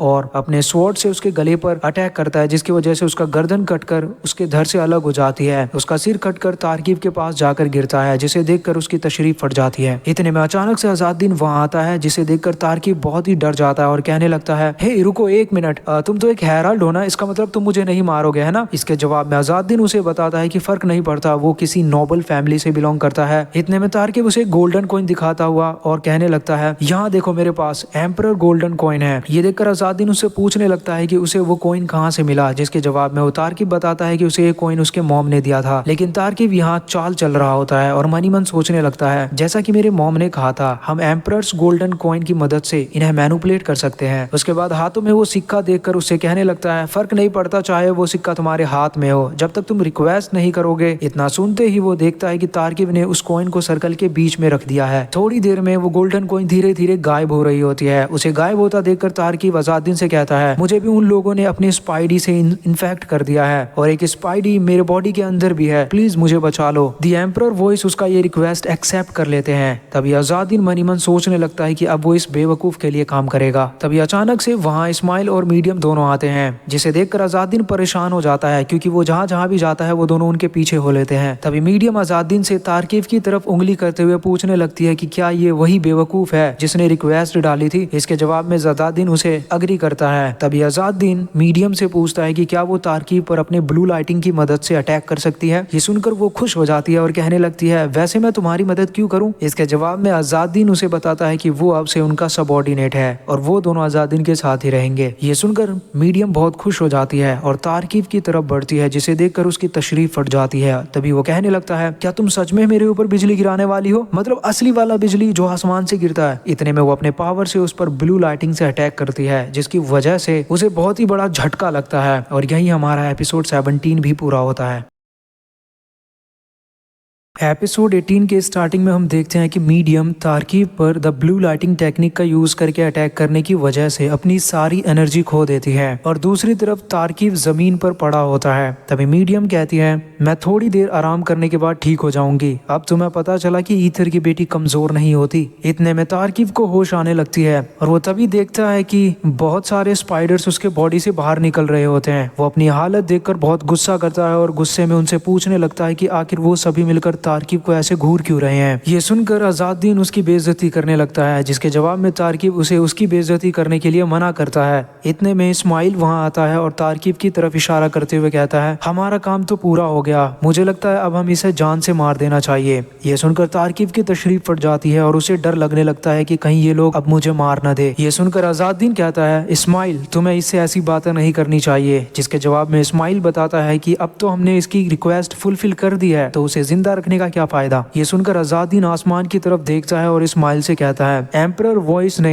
इसकी रिक्वेस्ट एक्सेप्ट की थी। इसका मतलब है कि हमें अपनी जान पर खेलकर इनको बचाना होता है। एक बार वो हमारे कॉन्ट्रैक्टर बन जाते हैं तो हमें उनके साथ इज्जत से पेश आना होता है, फिर चाहे कॉन्ट्रैक्ट पूरा क्यों ना हो जाए, क्योंकि कॉन्ट्रैक्टर की मदद करने से एम्परर वॉइस की उम्र लंबी होती है। ये सुनकर इस्माइल उससे पूछने लगता है कि क्या अब वो तारकीब को जाने देगा। जिसके जवाब में अज़ादुद्दीन उसे बताता है कि वो तारकीब को जाने देगा। तभी अज़ादुद्दीन सोचने लगता है, मुझे इस गांव के अंदर से सभी मॉन्स्टर्स को खत्म करना होगा, लेकिन इस गधे ने मेरा जीना हराम कर रखा है। इतने में अज़ादुद्दीन और उनकी टीम को किसी के आने की आवाज सुनाई देती है। तभी अज़ादुद्दीन देखता है कि किले के बाहर से कुछ होली नाइट्स अंदर आ रहे होते हैं, जिसे देखकर अज़ादुद्दीन कहता है, फाइनली होली नाइट्स यहाँ आ ही गए, अब वो इस गाँव के सभी मॉन्स्टर्स को खत्म कर देंगे। इतना कहकर वो लोग वहाँ से जा रहे होते हैं। उन्हें जाता देखकर तारकीब की तशरीफ लाल हो जाती है और डर के मारे वो अज़ादुद्दीन से कहने लगता है, रुको, मुझे भी अपने साथ ले चलो प्लीज, क्योंकि अगर होली नाइट्स को ये बात पता चले कि ये मॉन्स्टर्स मेरी वजह से यहाँ आए थे, तब वो मुझे भी जान से मार देंगे। प्लीज मुझे कम से कम मुझे उनसे दूर तो ले चलो, जहाँ ये लोग ना हो। ये सुनकर उनको बहुत गुस्सा आता है कि अब यार इसकी गुलामी करनी पड़ेगी। तभी अज़ादुद्दीन इस बात के लिए मान जाता है और उसे अपने साथ आने की इजाजत दे देता है। थोड़ी देर बाद वो सभी उस जगह से बहुत दूर किसी दूसरे गाँव में पहुँचते हैं, जहाँ तारकीब खड़े होकर कह रहा होता है, हे तुम लोग, मुझे यहाँ रहने के लिए जगह चाहिए, इसलिए मेरे रास्ते से हट जाओ और मुझे जल्दी जगह दो। वो दोनों गाँव वाले इसकी बातें सुनकर बहुत डर जाते हैं और तारकीब से यहाँ आने की वजह पूछने लगते हैं। जिसके जवाब में वो कहता है, तुम दोनों अपना मुंह बंद रखो, मैं यहाँ का राजकुमार हूँ। इतने में वो दोनों उसे रोकने की कोशिश करते हैं। तभी वहाँ अज़ादुद्दीन एक सोल्जर के कपड़े पहने हुए आता है और उनसे कहता है, हम बहुत देर से सफर कर रहे हैं, इसलिए हमें यहाँ बस आज रात ठहरने के लिए थोड़ी सी जगह चाहिए। इतने में वो उन्हें एक सिक्का देते हुए कहता है, मैं आपका एहसानमंद रहूंगा अगर आप हमें आज रात यहाँ ठहरने का मौका देंगे। ये सुनकर वो लोग उन्हें वहाँ जगह देने के लिए मान जाते हैं और अज़ादुद्दीन उनका शुक्रिया अदा करता है। लेकिन तारकीब अज़ादुद्दीन पर भड़का हुआ होता है और गुस्से से पूछने लगता है, तुम लोगों ने मुझे बोलने से रोका क्यों? ये लोग वैसे भी एक नंबर के लेजी इंसान हैं, इनकी जरूरत बहुत है, लेकिन एक बार बारिश होना बंद हो जाए ये लोग एक धोखेबाज की तरह इस गाँव को छोड़कर चले जाते हैं। ये सुनकर अज़ादुद्दीन उस घर का दरवाजा खोलता है और सभी घर के अंदर आते हैं, जहाँ अज़ादुद्दीन उनसे कहता है कि जानवरों को यहीं पर बांध दो और हम सब ऊपर के सेकंड फ्लोर पर सोएंगे। अज़ादुद्दीन ऊपर आने के बाद सोने के लिए रेडी हो रहा होता है, जिसे देखकर तारकीब कहता है, अगर इसके अंदर कीड़े हुए तो? जिसके जवाब में अज़ादुद्दीन कहता है, स्पाइडर होने से तो बेहतर है कि कीड़ा ही हो। उतने में मीडियम वहां आती है और अज़ादुद्दीन से होली चर्च के बारे में जानने की कोशिश करती है और वो बताने लगती है कि उसने ये अपनी आंखों से देखा है कि होली नाइट्स के आने पर कुछ लोग खुश होते हैं तो बाकी लोग डर क्यों जाते हैं। ये सुनकर अज़ादुद्दीन कहता है, ये नाइट्स मिलकर उन 8 राजाओं के नियम को मानते हैं और उनका पालन करते हैं। ये लोग जादू सीखकर लोगों की देखभाल करते हैं, इसीलिए कुछ लोग इनका शुक्रिया अदा करते हैं और इनकी इज्जत करते हैं। लेकिन सच्चाई कुछ और है, वो लोग जितने गाँव वालों की रक्षा नहीं करते, उनसे ज्यादा उनके साथ लूटपाट करते हैं और उनसे सब कुछ छीन लेते हैं। थोड़ी देर बाद बात करने के बाद वो सभी सो जाते हैं। चारों तरफ अंधेरा छाया हुआ होता है और हर तरफ सिर्फ और सिर्फ सन्नाटा होता है। तभी हम देखते हैं कि उसी गांव के पास एक जंगल का सीन दिखाया जाता है, जहां एक होली नाइट्स अपना कदम रखता है और उसके पीछे पीछे बहुत सारे सोल्जर्स उसके साथ उस जंगल में किसी की तलाश कर रहे होते हैं। इतने में एक सोल्जर कहता है, सर गार्डरैग, हमें इस तरह और कितनी देर तक चलना होगा? इसके जवाब में गार्डरैक कहता है बस थोड़ी ही देर में हम पहुंचने वाले हैं। ये सुनकर वो सोल्जर कहने लगता है मुझे लगा था कि हम यहाँ पर मॉन्स्टर्स को मारने आए हैं और मुझे देखकर लगता नहीं कि अब वो यहाँ है। लगता है कि सबके सब भाग चुके हैं। हम उन्हें जाकर क्यों नहीं कह देते कि हमने सभी मॉन्स्टर्स को मार दिया है। फिर वो देखता है कि गार्डरैक उसकी बातों को नजरअंदाज कर देता है। तभी वो सोल्जर कहने लगता है सच कहूँ तो मैंने सुना है कि आपकी बेटी बहुत ही खूबसूरत है, क्या ये सच है? इसके जवाब में गार्डरैक उसे उसका मुंह बंद रखने के लिए कहता है। वो सभी मिलकर गार्डरैक का मजाक बना रहे होते हैं। ये सुनकर गार्डरैक को बहुत गुस्सा आता है और वो उन सभी से ध्यान से चलने को कहता है। इतने में गार्डरैक को किसी की आवाज सुनाई देती है। वो उस आवाज को सुनकर बहुत अलर्ट हो जाता है, सभी को चुपचाप रहने को कहता है। इतने में वो उस आवाज की तरफ बढ़ते हुए एक झाड़ी के पीछे से झांकता है। तभी उसकी नजर एक ड्रैगन मॉन्स्टर पर पड़ती है, जिसे देखकर सोल्जर्स बहुत बुरी तरह डर जाते हैं क्योंकि वो ड्रैगन मॉन्स्टर्स दिखने में बहुत ही ज्यादा खतरनाक और पावरफुल होता है। उस मॉन्स्टर को देखते ही सभी सोल्जर्स अपने तीर से उस पर अटैक करना चालू कर देते हैं, लेकिन गार्डरैक उन सभी सोल्जर्स को हमला करने के लिए मना कर रहा होता है। लेकिन वो सोल्जर उनकी बात सुने बिना उस मॉन्स्टर पर तीर से अटैक कर देता है, लेकिन वो मॉन्स्टर अपने पावर से उस तीर को किसी और डायरेक्शन में मोड़ देता है। सभी सोल्जर एक साथ मिलकर उस मॉन्स्टर पर हमला करते हैं, लेकिन वो मॉन्स्टर उनके हमले से बचकर वहां से उड़ जाता है। उसे वहां से जाता देखकर सभी सोल्जर्स बहुत हैरान होते हैं और चुपचाप खड़े होकर देख रहे होते हैं। तभी एक सोल्जर गार्डरैक से कहता है वो ड्रैगन तो हमसे बचकर निकल गया। ये सुनकर गार्डरैक बहुत ही सैड होता है और मनी मन सोचने लगता है ये ड्रैगन काफी छोटा था, इसका मतलब यहाँ पर अभी भी बहुत बड़ा ड्रैगन छुपा बैठा है। तभी एक सोल्जर गार्डरैक को एक फार्म की तरफ इशारा करते हुए दिखाता है। तभी गार्डरैक की नजर उस फार्म में रह रहे एक फार्मर की तरफ पड़ती है जो उसके चलाए तीर से घायल हो चुका है और जमीन पर पड़ा है, जिसे घायल देखकर उसकी वाइफ उसकी मदद कर रही है। उन्हें घायल देखकर गार्डरैक बहुत ही परेशान होता है और उस सोल्जर को उन्हें जान से मार देने का ऑर्डर देता है। ये सुनकर वो सोल्जर बहुत ही हैरान होता है। तभी गार्डरैक गुस्से से कहता है मैं जानता हूँ वो मॉन्स्टर सिर्फ और सिर्फ इन लोगों की वजह से यहाँ पर आए थे। ये लोग पक्का हेराल्ड क्लैन से होंगे, इन्हें जान से मार दो क्योंकि हम इन्हें जिंदा छोड़ेंगे तो ये दोनों हमारे लिए एक मुसीबत बन जाएंगे और खुद सजा काटने से बेहतर है इन्हें ही मार दिया जाए। बेचारे फार्मर्स उन्हें अपनी तरफ आता देखकर बहुत डर जाते हैं और डर से रोने लगते हैं क्योंकि वहाँ पर उनकी मदद करने वाला कोई नहीं होता। तभी वो बेरहम सोल्जर अपना स्वॉर्ड से उन दोनों को मौत के घाट उतार देता है। ये सब देखकर जंगल में बहुत ही हरकंप मच जाती है और चिड़िए इधर उधर उड़ने लगते हैं। दूसरी तरफ अजादीन इधर सो रहा होता है और एम्परर वॉइस खिड़की पर बैठकर उसे जगाने की कोशिश करता है। उसकी आवाज सुनकर अजादीन की आंखें खुल जाती है और कहने लगता है कि उसे सोए हुए सिर्फ और सिर्फ 2 ही घंटे हुए हैं। तभी एम्परर वॉइस उन्हें बताता है कि किसी ने उसे कॉन्ट्रैक्ट दिया है जहाँ उसे उसकी जान बचाने जाना पड़ेगा। यही हमारा एपिसोड 18 भी पूरा होता है। एपिसोड 19 के स्टार्टिंग में हम देखते हैं कि एम्परर वॉइस अजादीन को एक नए कॉन्ट्रैक्टर के मिशन पर जाने को कहता है, लेकिन अजादीन को सोए हुए अभी 2 घंटे ही हुए होते हैं, इसीलिए नींद पूरी ना होने की वजह से वो बैठकर सोचने लगता है। तभी एम्परर वॉइस कहता है मेरा हेराल्ड सिर्फ वही लोग बनते हैं जो जरूरत पड़ने पर काम आते हैं। इसके जवाब में अजादीन कहता है मुझे नहीं लगता मेरे अलावा कोई तुम्हारा काम करेगा। इतने में अचानक से अजादीन को बाहर से किसी के चिल्लाने की आवाज सुनाई देती है। तभी हम देखते हैं कि एक छोटा सा बच्चा रोता हुआ बड़ी ही तेजी से आ रहा होता है। उसकी आवाज सुनकर अजादीन तुरंत उसके पास उड़ता हुआ जाता है और उससे उसकी वजह पूछने लगता है। जवाब में वो बच्चा रोता हुआ कहता है मेरे पिता को उन लोगों ने मार दिया, वो लोग राजा के लोग हैं। दूसरी तरफ हमें होली चर्च के नाइट्स का सीन दिखाया जाता है जो लोगों को बड़ी ही बेरहमी से मौत के घाट उतार रहा होता है। चारों तरफ लोगों की लाशें पड़ी होती है। तभी गार्डरैक अपने एक सोल्जर से पूछता है क्या वो बच्चा तुम्हें मिला? जिसके जवाब में वो सोल्जर बताता है कि उन्होंने उन बच्चे को चारों तरफ ढूंढा लेकिन वो कहीं नहीं मिला। ये सुनकर गार्डरैक को बहुत गुस्सा आ जाता है और वो लाशों की तरफ देखते हुए मनी मन सोचने लगता है उसे अपनी मौत से नहीं भागना चाहिए था, बल्कि उसे भी अपने पेरेंट्स के साथ मर जाना चाहिए था। वो इस तरह भागकर हमारे लिए एक मुसीबत बन सकता है। मुझे डर इस बात का है कि कहीं ये बात हमारे राजा तक न पहुंचे, क्योंकि अगर कोई इंसान किसी बेगुनाह लोगों को मारता है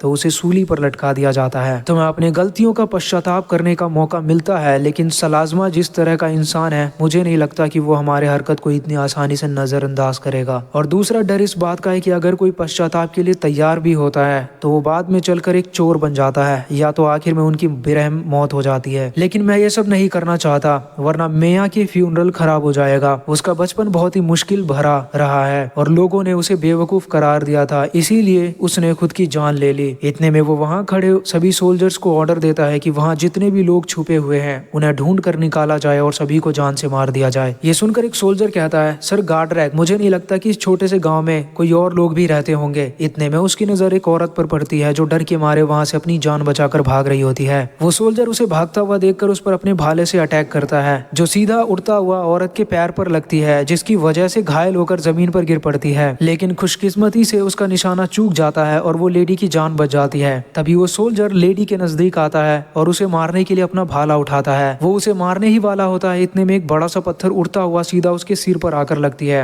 और वो धड़ाम से नीचे गिर जाता है। ये देखकर लेडी बहुत ही हैरान होती है। इतने में अजादीन बाकी के पत्थर से गार्डरैक पर अटैक करता है, लेकिन वो अपने स्वॉर्ड से उस अटैक को डॉज कर देता है और चिल्लाकर उसे बाहर निकलने को कहता है। इतने में अजादीन वहां आता है, जिसे वहां खड़ा देखकर बाकी के सभी सोल्जर्स उस पर अटैक कर देते हैं, लेकिन अजादीन उन सभी के अटैक को डॉज कर लेता है। लेकिन सोल्जर के पास उनका भाला होता है, पर अजादीन खाली हाथ उनसे लड़ रहा होता है। तभी उसके दिमाग में एक आइडिया आता है कि क्यों ना वो उनसे भाला छीनने की कोशिश करे। इसके लिए वो वहां पड़े कुछ पत्थर उठाता है और पूरी ताकत के साथ सोल्जर पर फेंक के मारता है, पर वो सोल्जर उस अटैक से बच जाते हैं। इतने में अजादीन अपने टेक्निक द येलो क्रेन का यूज करके उन पत्थरों से फिर से अटैक करता है, जो सीधा जाकर उन सोल्जर्स को लगती है। इतने में वो उन पर अटैक करके उनसे उनका भाला छीन लेता है। वो भाला पकड़े हुए वहां खड़ा होता है, जिसे देखकर बाकी के बचे सोल्जर्स को बहुत गुस्सा आता है और वो अजादीन पर अटैक करने जा ही रहे होते हैं। तभी गार्डरैक अजादीन से कहता है, तुम जानते भी हो हम लोग कौन है? हम लोग the Kings of the church के होली नाइट्स हैं। यह सुनकर अजादीन उनसे कहता है, एक होली नाइट्स होने के बावजूद तुम इन मासूम लोगों को जान से मार रहे हो। इसके जवाब में गार्डरैक बताता है कि वो सब मासूम लोग नहीं है, बल्कि एक हीथन्स हैं। ये सुनकर अजादीन उनसे प्रूफ मांगने लगता है और कहता है, इतनी सुबह सुबह कोई कपल एक साथ अगर घर से बाहर अपने फार्म पर काम करने निकलते हैं तो तुम उसे हीथन्स कैसे कह सकते हो? ये सुनकर गार्डरैक कहता है, शायद तुम्हें नहीं पता कि हीथन्स के बारे में होली नाइट से ज्यादा कोई नहीं जानता, इसके बावजूद तुम हम पर विश्वास नहीं कर रहे। ऐसा इसलिए क्योंकि मुझे लगता है कि तुम भी एक हीथन हो। क्या मैंने कुछ गलत कहा? ये कहते वो अपनी स्वॉर्ड को ऊपर उठाता है, जिससे इसकी स्वॉर्ड ग्लो करने लगती है। वो अपने स्वॉर्ड को पकड़े हुए खड़ा होता है, जिसके अंदर से बहुत ही तेज रोशनी चमक रही होती है और वो रोशनी धीरे धीरे बढ़ती ही जाती है। ये देखकर अजादीन समझ जाता है कि ये बंदा भी उसी टेक्निक का यूज कर रहा है जिसका कैज़ेल के बेटे ने किया था। तभी वो उस औरत को अपनी आंखें बंद कर लेने को कहता है और उसकी जान बचाने के लिए उसके आगे आ जाता है। रोशनी इतनी तेज होती है कि अजादीन को भी कुछ दिखाई नहीं पड़ता। दूसरी तरफ गार्डरैक अपनी टेक्निक का यूज करके अजादीन पर अटैक करने जा ही रहा होता है। तभी वहाँ मीडियम और इस्माइल आ जाते हैं और गार्डरैक के ऊपर अटैक करते हैं, जिसकी वजह से वो अजादीन पर अटैक नहीं कर पाता। यही हमारा एपिसोड 19 भी पूरा होता है। एपिसोड 20 के स्टार्टिंग में हम देखते हैं कि इस्माइल और मीडियम दोनों अपने हाथ में वेपन्स लिए फाइट करने के लिए रेडी रहते हैं, लेकिन गार्डरैक इन दोनों को यहाँ पर देखकर बहुत ही हैरान होता है। इतने में वो दोनों भागते हुए अजादीन के पास आते हैं। तभी मीडियम अजादीन से पूछने लगती है, अजादीन क्या तुम्हारी आंखें ठीक तो है?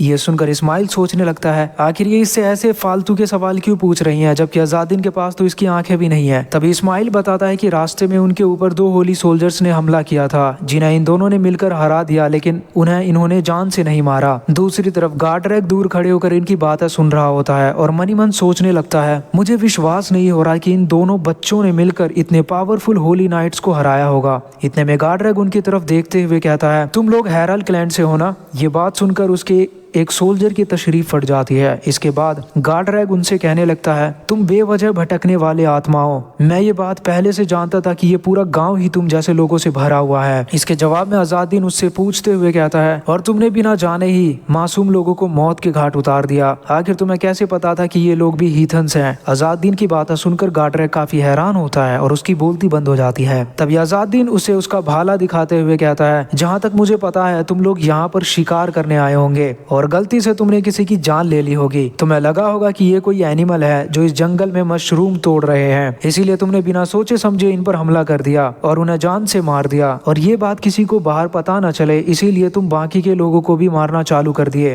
ये सुनकर गार्डरैक बहुत भड़क जाता है और उसे गुस्सा करने लगता है। तभी अजादीन उससे कहता है, मेरे सामने कसम खाओ कि जितना भी नुकसान हुआ है उनकी भरपाई करोगे और अपने किए का पश्चाताप करोगे, तो मैं तुम्हें जान से नहीं मारूंगा। ये सुनकर गार्डरैक कहने लगता है, आखिर मैं तुम्हारी बात क्यों मानूं? तुम देखने में एक हाई रैंकिंग हेरल्ड लगते हो। ये कहते हुए वो अपने स्वॉर्ड को आसमान की तरफ उठाता है, जिससे वहाँ बहुत ही तेज रोशनी चमकती है। गार्डरैक अजादीन को कैद करने के लिए एक मैजिकल हैमर टेक्निक का यूज करता है ताकि वो अजादीन की आत्मा को कैद कर सके। दूसरी तरफ अजादीन उसके मुंह से एक हाई रैंकिंग हेरल्ड सुनने के बाद बहुत ही इम्प्रेस होता है, लेकिन गार्डरैक अपने स्वॉर्ड को हवा में उठाए ऊपर हैमर टेक्निक का यूज करके उस पर अटैक करने की कोशिश करता है। हैमर को अपनी तरफ आता देखकर अजादीन भाले से उस पर अटैक करने की कोशिश करता है। वो अपनी पूरी ताकत के साथ साथ हैमर पर भाला फेंक कर मारता है। वो भाला उड़ता हुआ सीधा जाकर हैमर से टकराता है, लेकिन हैमर बहुत ही पावरफुल और मजबूत होता है, जिसकी वजह से वो भाला टूटकर छोटे छोटे टुकड़ों में बढ़ जाता है। ये देखकर अज़ादीन बहुत ही हैरान होता है। इतने में अचानक से गार्डरैग अपने हैमर टेक्निक का यूज करके उन पर हमला करता है और वो सभी अपनी जान बचाकर भागने की कोशिश करते हैं। इतने में अज़ादीन की नजर मीडियम के पास रखी तीर पर पड़ती है, जिसे वो उससे उधार लेता है, लेकिन गार्डरैग उस हैमर से अज़ादीन पर बार बार अटैक करता है, पर अज़ादीन उसके अटैक से बचते हुए पीछे हट जाता है। तभी अचानक से वो अपनी तीर से उस पर आसमान की तरफ फायर करता है, जिससे वो तीर ऊपर की तरफ जा रही होती है। उसे देखकर मीडियम उससे पूछने लगती है कि आखिर वो ये क्या बकवास काम कर रहा है।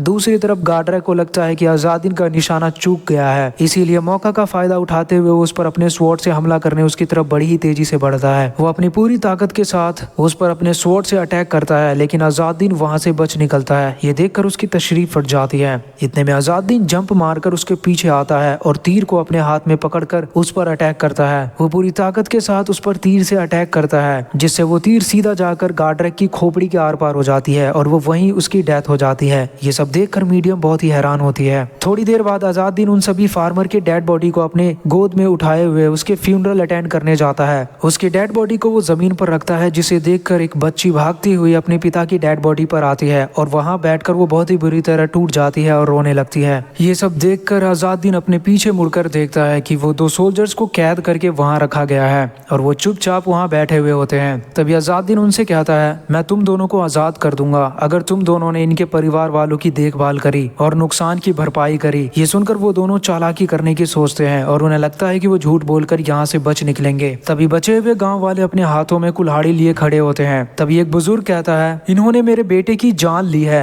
ये सुनकर एक लेडी गुस्से से कहती है, हमने अपनी पूरी जिंदगी महाराज की गुलामी करी है, यहाँ तक कि हमारे पास खाने के लिए खाना नहीं हुआ करते थे, फिर भी हमने उनकी सेवा किया। ये सुनकर वो सोल्जर उसे धमकाते हुए चुप करने को कहता है। ये सुनकर उस लेडी को बहुत गुस्सा आ जाता है और गुस्से से उसके गले को धड़ से अलग कर देती है। ये सब देखकर दूसरे सोल्जर की तशरीफ फट जाती है। फिर वो लेडी अपने हस्बैंड के डेथ की बदला लेते हुए उस सोल्जर को भी जान से मार देती है। ये सब होता देखकर अज़ादीन मन ही मन सोचने लगता है, अगर ये बात यहाँ के राजा को पता चली तो वो इन्हें कभी नहीं माफ करेंगे, क्योंकि इन्होंने उनके सोल्जर्स को मारा है। इसीलिए अब इन्हें ये जगह छोड़कर हमेशा के लिए यहाँ से दूर जाना होगा। थोड़ी देर तक अज़ादीन उनका फ्यूनरल अटेंड कर रहा होता है ताकि उनकी आत्मा को शांति मिले। तभी इस्माइल उससे पूछने लगता है कि अज़ादीन, अगर वो तुम्हारी बात मान लेता तो क्या तुम उन्हें माफ कर देते? यहीं हमारा एपिसोड 20 भी पूरा होता है।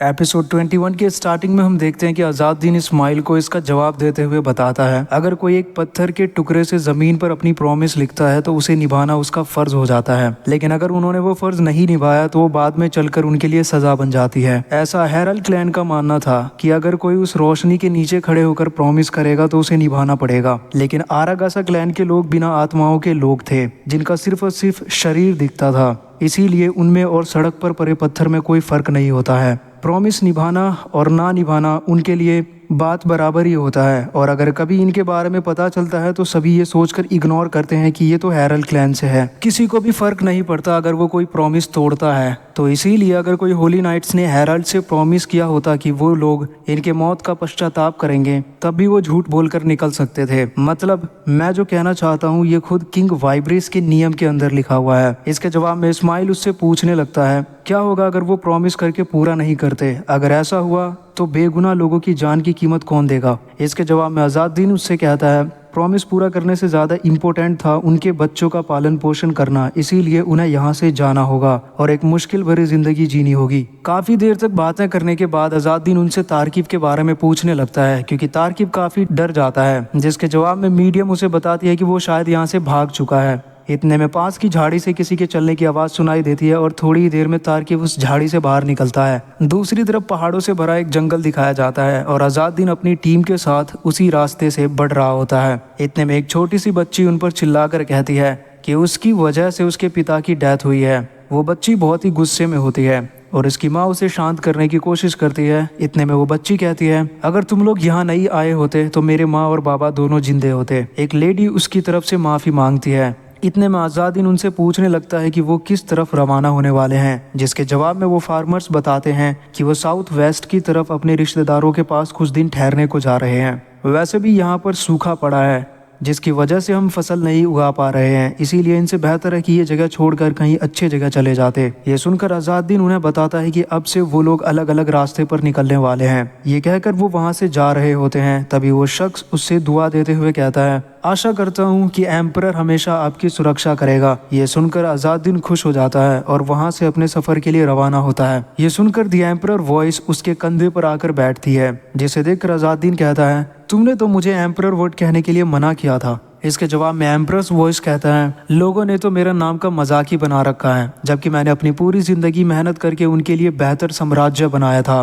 ताकि वो खुशी खुशी रह सके, लेकिन ये लोग शायद मुझे अब भूलने की कोशिश कर रहे हैं। इसके जवाब में अज़ादुद्दीन उससे कहता है, जो भी हुआ है सिर्फ और सिर्फ आपकी ही वजह से हुआ है, क्योंकि आपको मरने से पहले कोई बेहतर राजा चुन लेना चाहिए था। इसके जवाब में एम्परर्स वॉइस कहता है, तुम ठीक कह रहे हो, मैं तुम्हारी बातों को मानता हूँ। थोड़ी देर बाद वो लोग फाइनली वहाँ से रवाना होते हैं और काफी देर तक उस पहाड़ों के रास्ते से जा रहे होते हैं। तभी अचानक से तारकीब उससे कहने लगता है, मुझे विश्वास नहीं होता कि तुमने अकेले ही इतने सारे होली नाइट्स को हरा दिया। जिसके जवाब में मीडियम कहती है, तुमने तो पूरी लड़ाई देखी भी नहीं है, बल्कि डर के मारे झाड़ी के पीछे जाकर छिप गए थे। दूसरी तरफ तारकीब उसे मजे ले रहा होता है, इसीलिए अज़ादुद्दीन उसे धमकाते हुए कहता है, अगर तुमने इस बारे में और बात किया तो मैं तुम्हें जान से मार दूंगा। इतना कहते हुए वो लोग वहाँ से जा रहे होते हैं। तभी एक व्यापारी की नज़र उन पर पड़ती है, जो उनके लिए चाय लेकर खड़ा होता है। अज़ादुद्दीन ये देखकर समझ जाता है कि ये लोग भी कोरस और पैडलर एसोसिएशन से बिलोंग करते हैं। वो लोग सफ़र में चलते चलते थक जाते हैं, इसीलिए वहाँ चाय पीने के लिए रेस्ट करते हैं।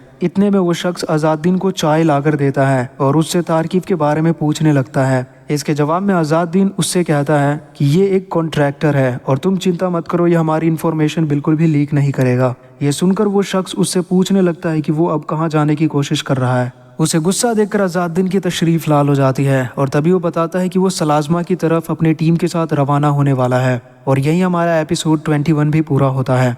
देखो, मैं जानता हूँ कि आप सभी को इस सीरीज़ के नए एपिसोड का इंतज़ार है। मैंने अब तक इस मानवा का हर एपिसोड को अपनी पूरी एफर्ट के साथ एक्सप्लेन किया है और जैसे ही इसका अगला एपिसोड रिलीज़ होगा मैं तुरंत आपके लिए वीडियो अपलोड कर दूंगा। तब तक के लिए अलविदा और मिलते हैं नेक्स्ट मानवा सीरीज़ के साथ।